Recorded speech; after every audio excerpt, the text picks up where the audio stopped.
You are listening to Exploring Sacred with your host, Denise Iwana Francisco, on the Temple Within Radio and Digital Media Network, giving voice to the sacred. Good morning, everybody. Welcome to a beautiful brand new day. It is an extraordinary morning here in the Enchanted Forest. Honestly, I believe I'm listening to birds this morning that I've never heard before out in the forest. It's exquisite today. The sun is shining, the humidity is gone, it's cool, it's glittery, it's absolutely extraordinary, and I hope you're having an extraordinary morning as well. Today we're going to be talking about those deaths without dying, and death and dying, and who are we as that is occurring, and who are we after it has occurred. Good morning, Kelly Spencer.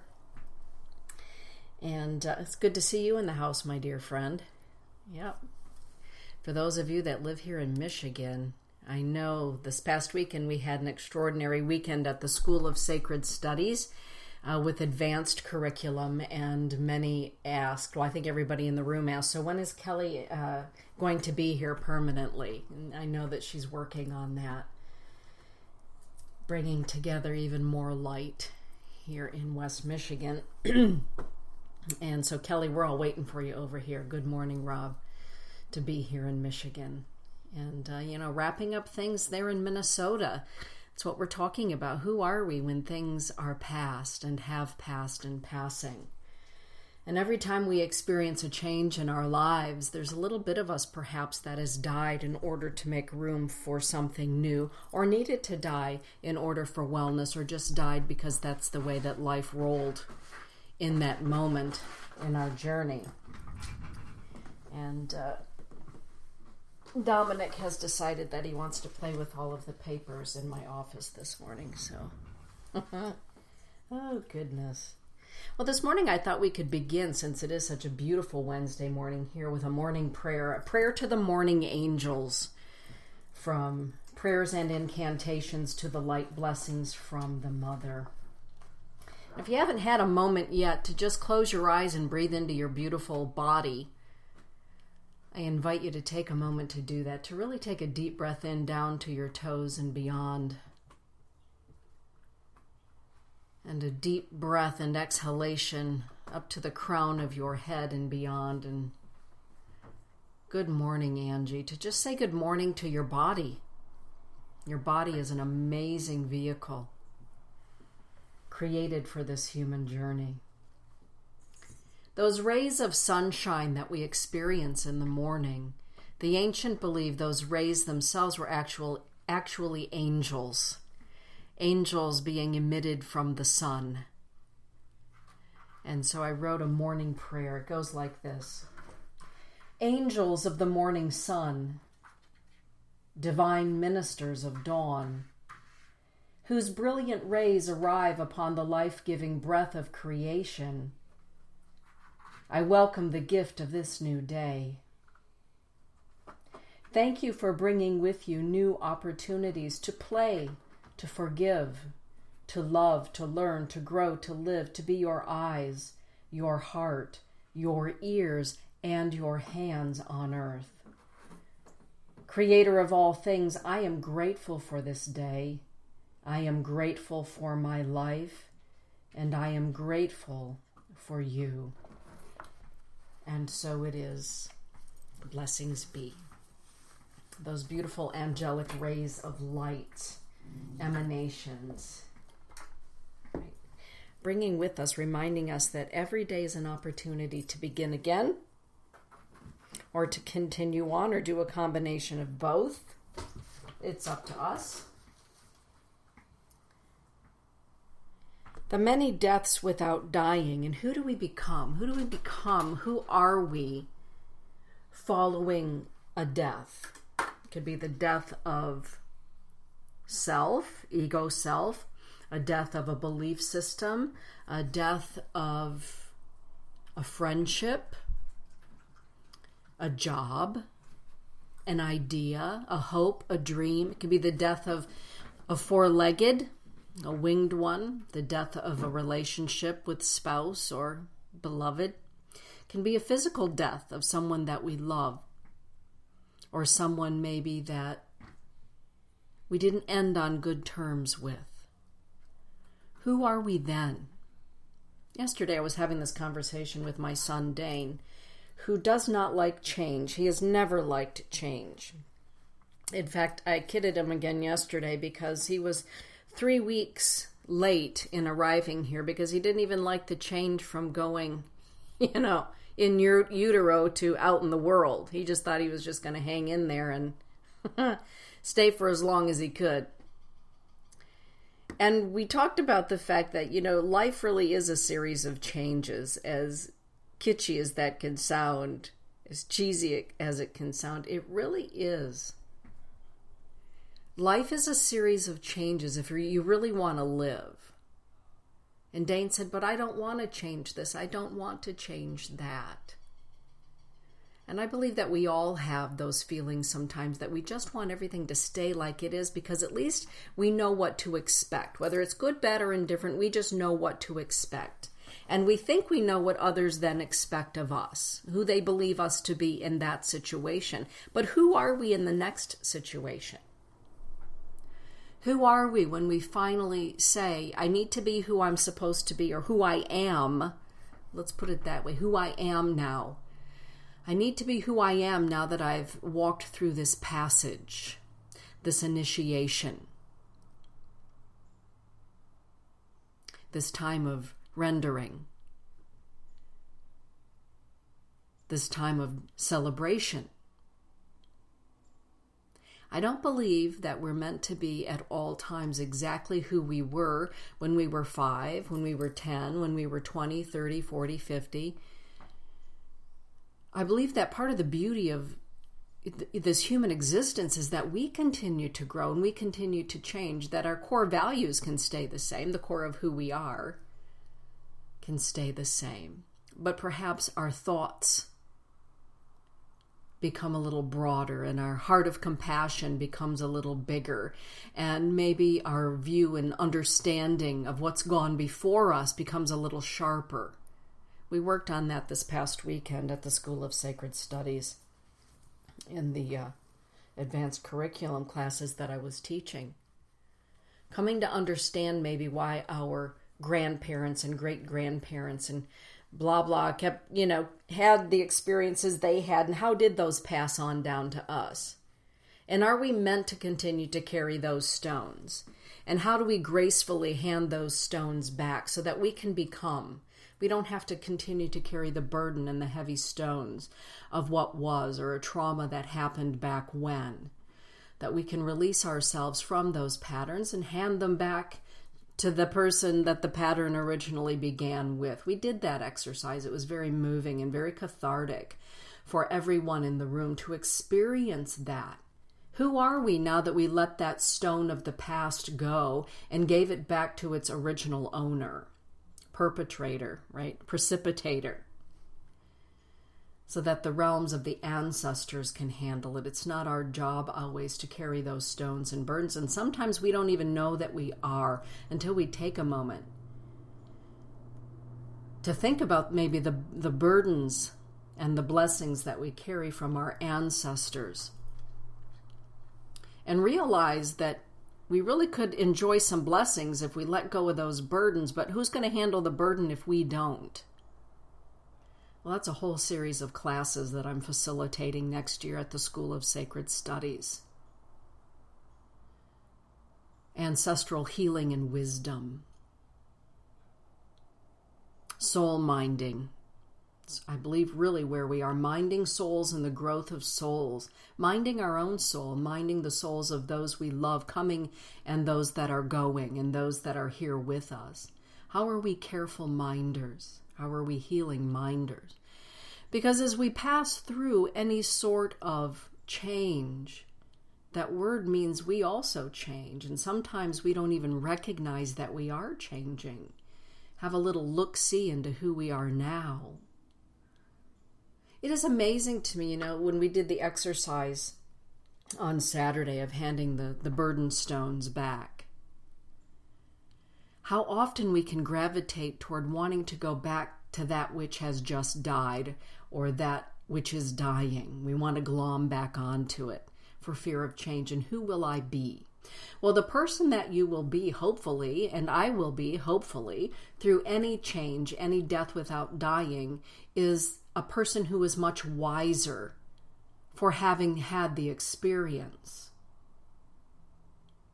A person perhaps who is more compassionate for having had the experience. Maybe a person who is healing. Maybe the person who becomes the last in the generations upon generations to suffer with the burden so that the blessings can be more revealed and fully enjoyed. When somebody says, well, that's a family pattern, that's how we do it, that's who we've always been, and it's who we've always been, well, we have a choice in that matter. We have a choice in that matter. And again, that's going to be the focus and the onus of all of the teachings and the classes and the workshops next year at the School of Sacred Studies. All of the classes will revolve around ancestral wisdom teachings, ancestral pathways, everything having to do with ancestors and those wisdoms.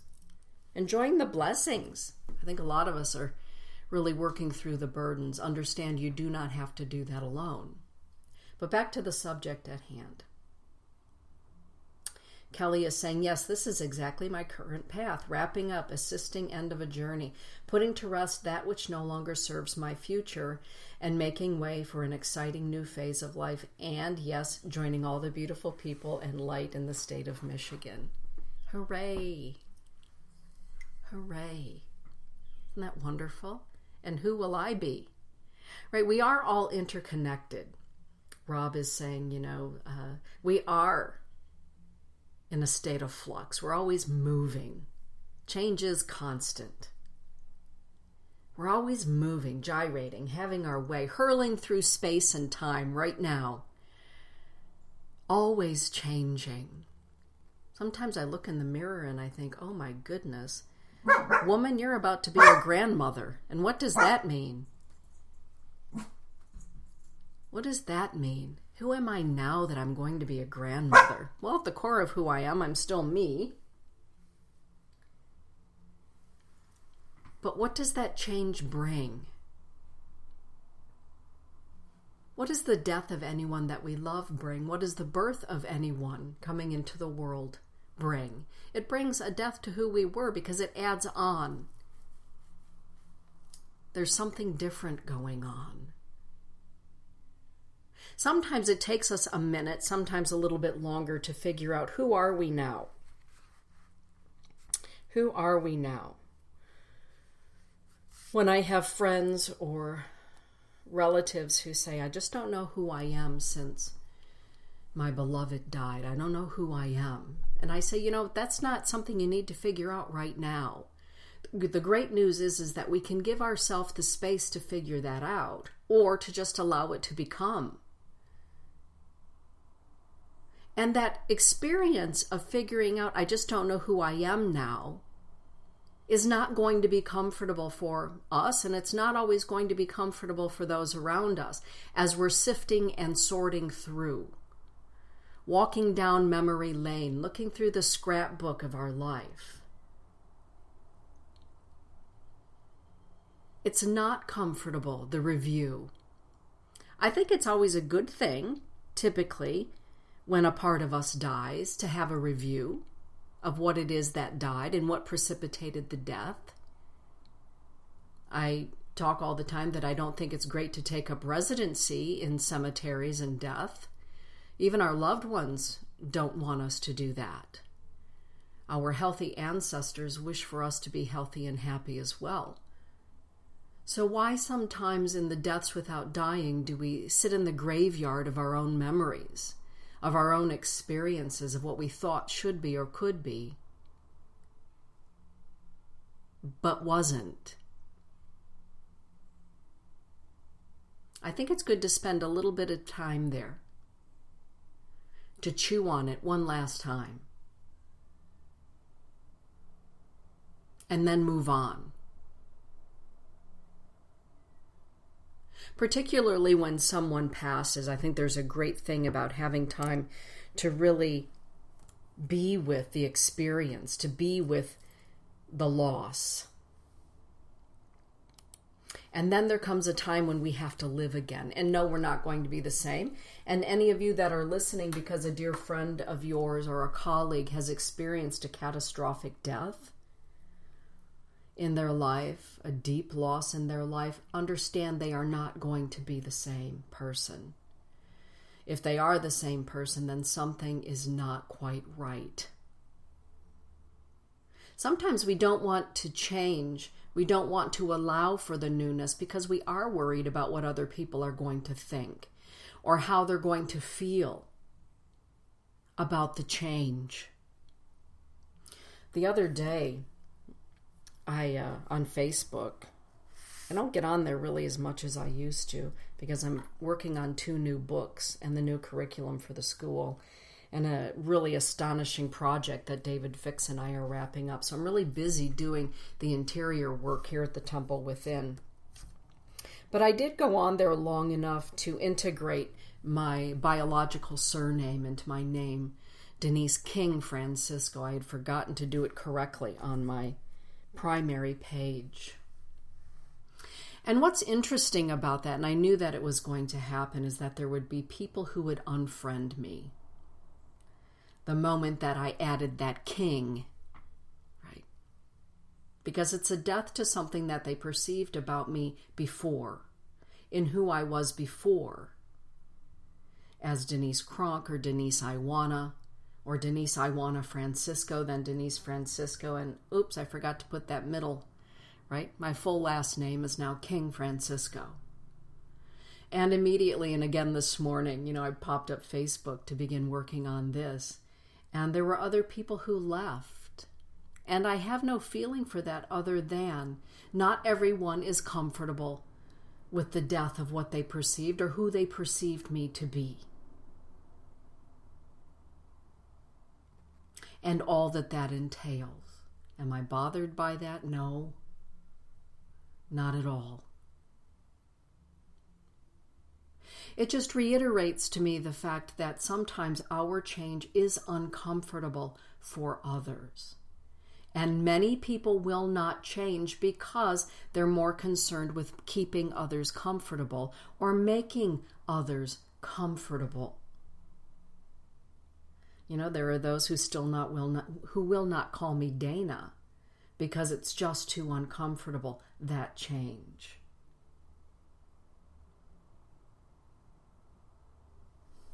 Yeah, Rob, exactly. It's really kind of fun.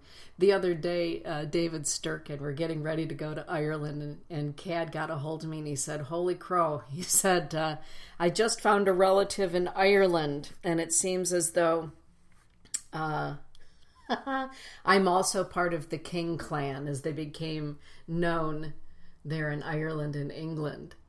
And he and I had just been chuckling down in Atlanta. But I said, I bet when we get through all of this ancestor work that we're doing together, Cad, we're going to find out we're related. And so he's still working on that. And yeah, there it is. They were Clan MacDonald while they were in Scotland, being Clan MacDonald until the war at Glencoe in the 1400s. And at the fall of Clan MacDonald at Glencoe, the battle at Glencoe, many moved to England and Ireland, and not wanting to take that name MacDonald became Clan King. Changes. Who are we now that we're no longer Clan MacDonald, we're Clan King? What does that mean in England, and what does that mean in Ireland, and what are we going to take with us? Right? To America. Those changes. Yeah, it's astounding, Rob. Rob has an uncle, an auntie in Georgia. Right? All those kings landing at the shores of Maryland and Georgia. All beginning there in Scotland. What did those changes mean? What do the changes mean for any of us when we make a decision to change? When we let go of something, we let something die within us. Knowing that it's going to be uncomfortable really is often the reason why people don't want to change, or they don't want to see other people have to go through a change. Have you ever been that person? Usually it's us parents or grandparents or aunties and uncles or dear friends. We just know that if we facilitate somebody else's change, it's going to be uncomfortable for them. And sometimes we will just continue to tuck them into the same old bed so that they don't have to be uncomfortable. I liken that to holding the beach ball under the water and expecting that it's not ever going to want to pop up. Right? When we're kids, we hold the beach ball under the water and we float on top of it and we do all of that thinking, there, no one can see it. I'm just going to float on top.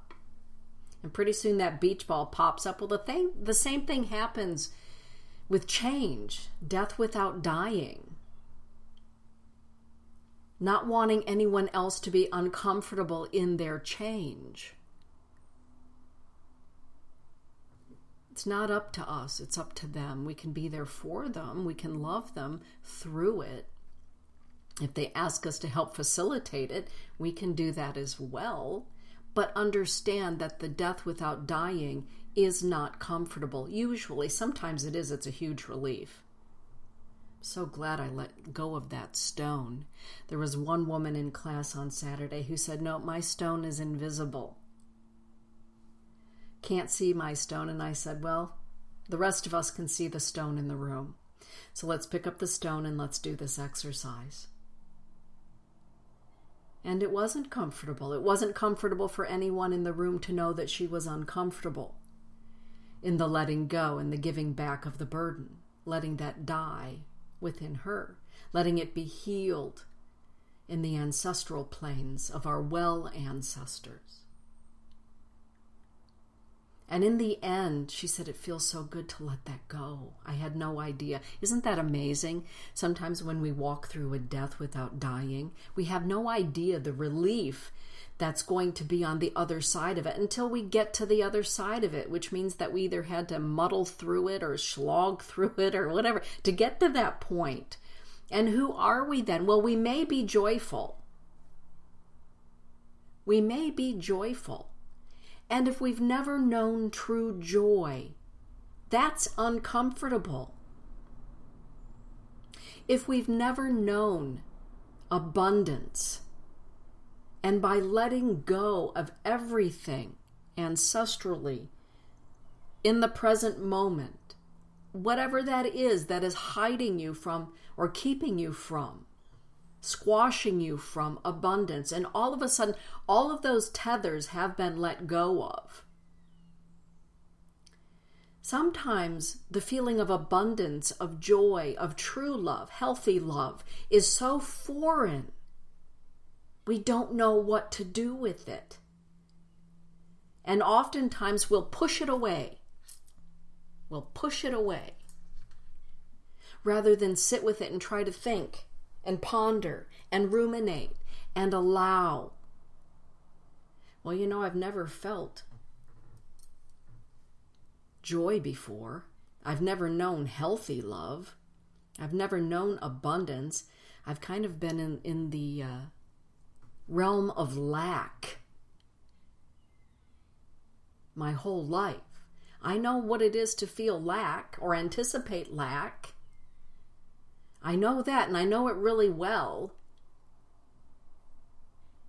It's kind of comfortable there. I know that I always have to be anxious and worried. What do I do with this feeling of abundance, of joy, of healthy love, the flow of giving and receiving? What do I do with that? Well, again, sometimes we have to be with it. We have to allow it to engage. Not, ooh, that just feels uncomfortable. I'm just going to go back to fearing everything.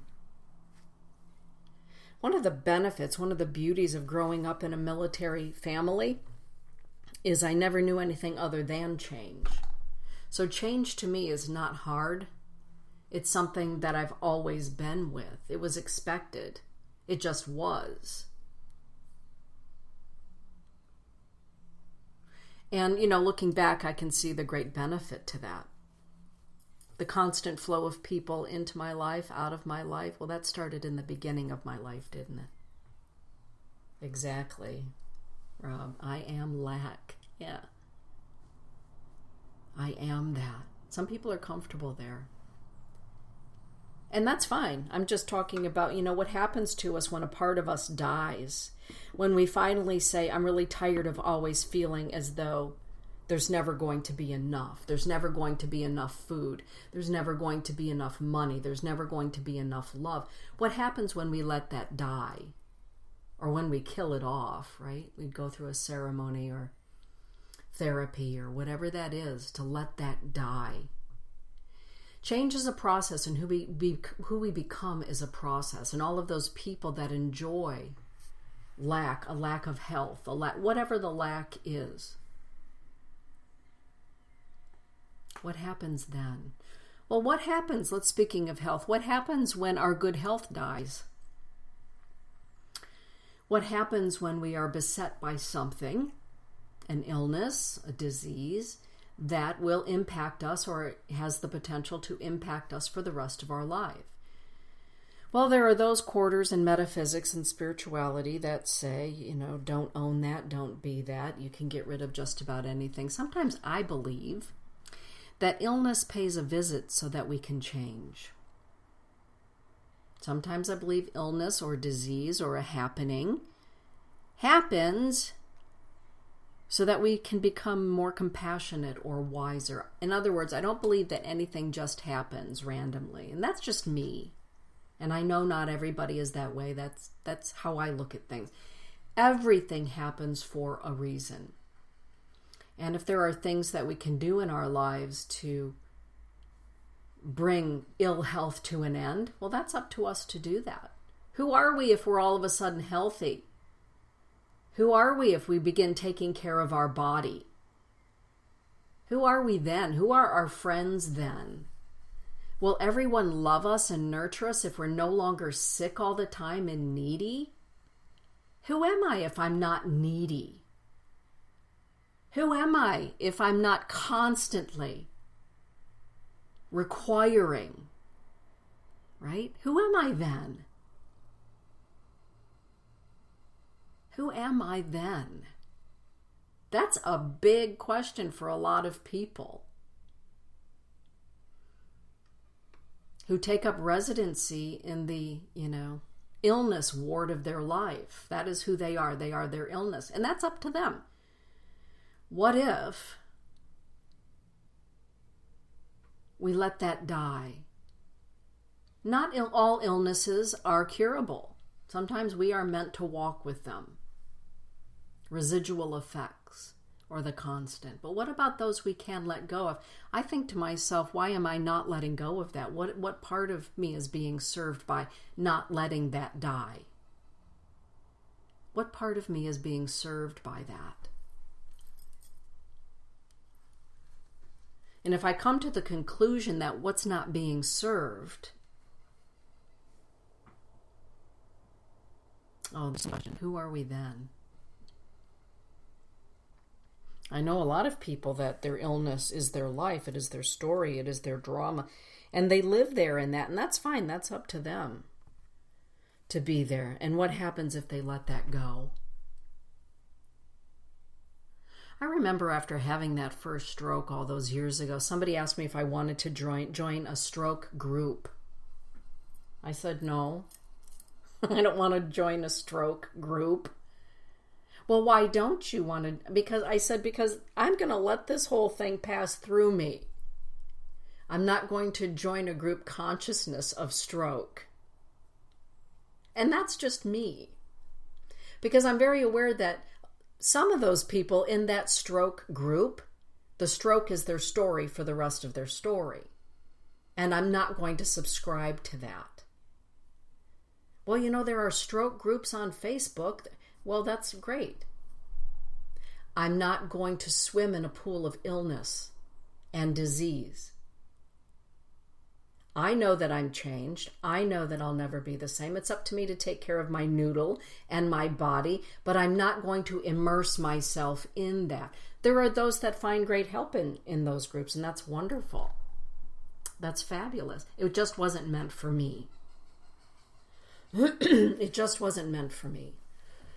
And a lot of people thought it was just kind of nutty for not wanting to have a free group to go to every month.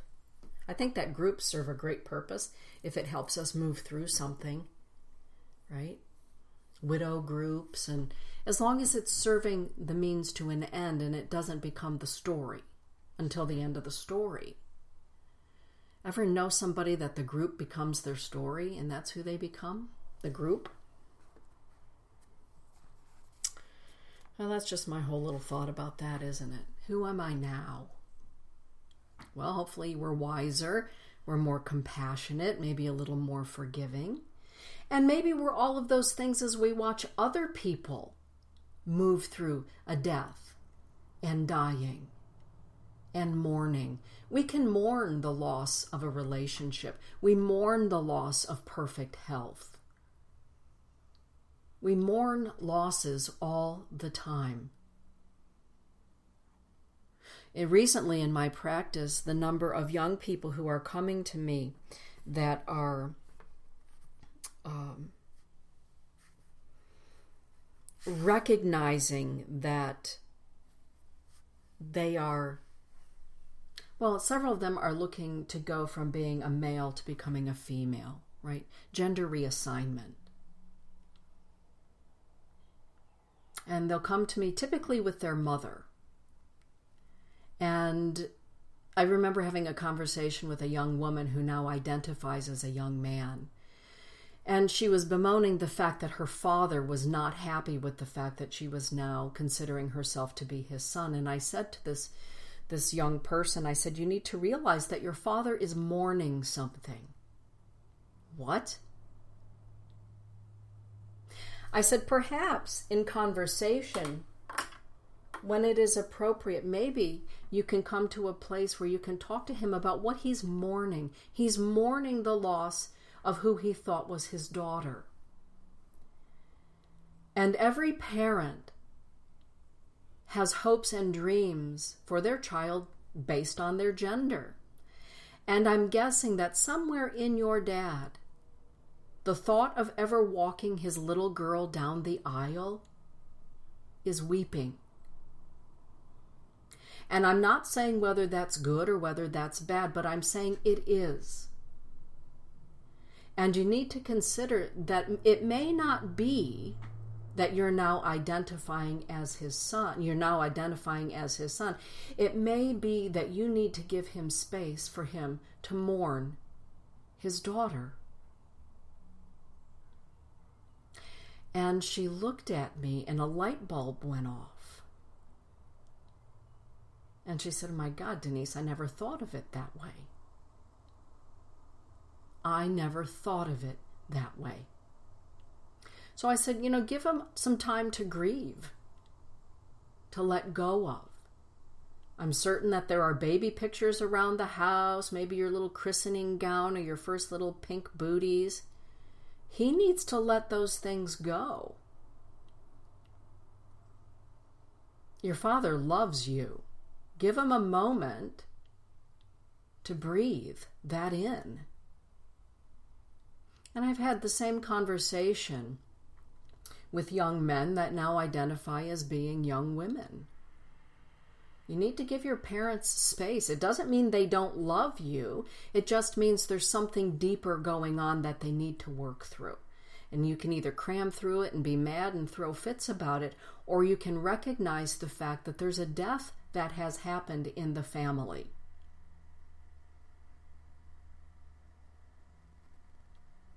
Death and dying comes in many fashions and many forms. There are a lot of people on Ancestry.com right now that are letting go of what they were told they were. Although, genetics is kind of kooky, so it could still be in there. We only get half and half, right, on a good day of our parents. So it doesn't all show up. But a lot of people are astounded by, what's showing up. And mourning the death of what they thought about that culture of people. Yeah.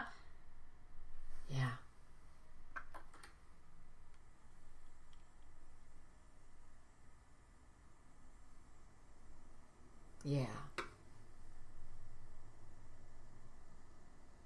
Yeah, exactly. A lot of confusion. There is a lot of confusion in the world. A lot of death without dying, and some death with dying going on in the world right now. And who are we all going to be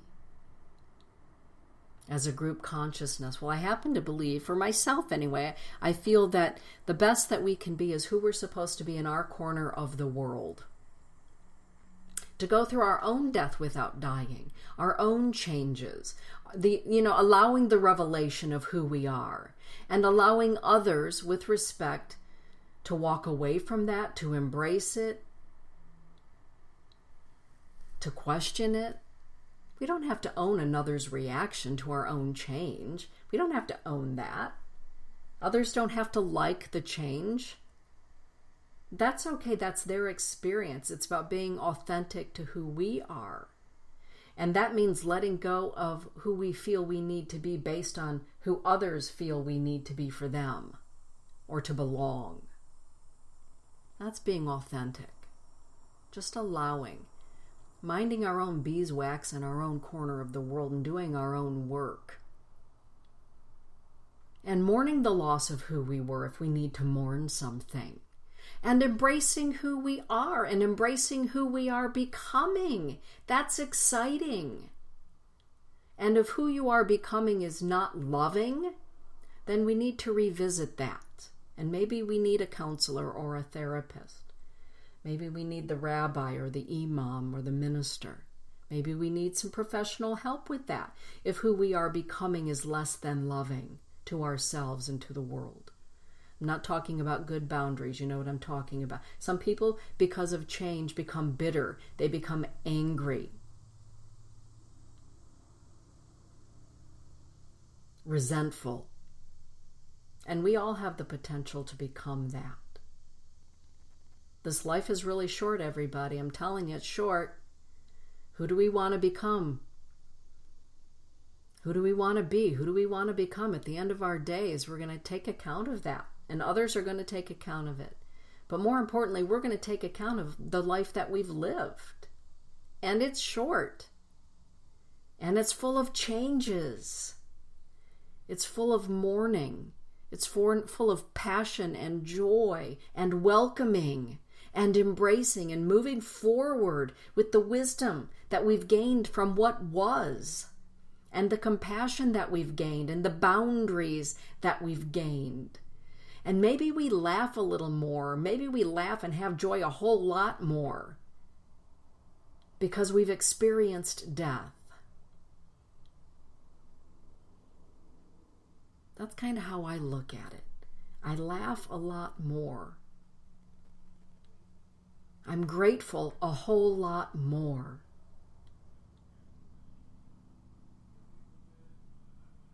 I'm respectful a whole lot more for everyone else's passageways because I've been through those corridors. I give them time. I give them space. I watch as they emerge out of the darkness and back into the light.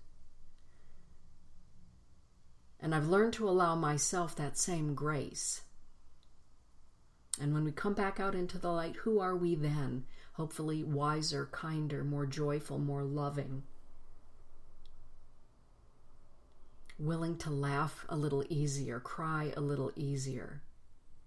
That's one thing I found in my life, especially since last December and January of this year, reconnecting with my roots. I cry a whole lot easier. I was thinking about that the other day. Dana, why is it that you cry easier now? And I think because I've found the safety of my roots.